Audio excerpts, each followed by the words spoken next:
മണ്ണാർക്കാട് ഗാന്ധിപർവം പരിപാടി സമാപിച്ചു. Advocate N Shamsuddin MLA ഉദ്ഘാടനം ചെയ്തു. മണ്ണാർക്കാട് റോട്ടറി ക്ലബ്ബ്, കോട്ടുപാടം കല്ലടി അബ്ദുഹാജി ഹയർ സെക്കൻഡറി സ്കൂൾ എന്നിവ സംയുക്തമായി ഗാന്ധി ജയന്തിയോടനുബന്ധിച്ചാണ് ഗാന്ധിപർവം 2024 പരിപാടി സംഘടിപ്പിച്ചത്. മണ്ണാർക്കാട് ഉപജില്ലയിലെ 16 വിദ്യാലയങ്ങളിൽ നിന്നായി 110 വിദ്യാർത്ഥികൾ വിവിധ മത്സരങ്ങളിൽ പങ്കെടുത്തു. സമാപന ചടങ്ങ് Mannarkkad MLA advocate N Shamsudheen ഉദ്ഘാടനം ചെയ്തു.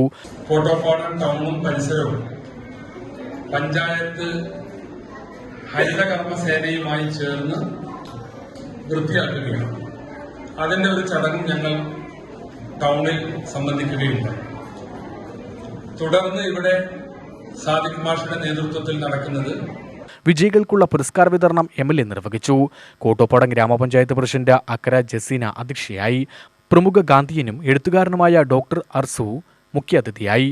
കല്ലടി അബൂബക്കർ പ്രധാനാധ്യാപകൻ Sreedharan Perazhi, PTA president KT Abdulla, manager Kalladi Abdul Rasheed, program convener CP Vijayan, Babu Alayan എന്നിവർ സംസാരിച്ചു.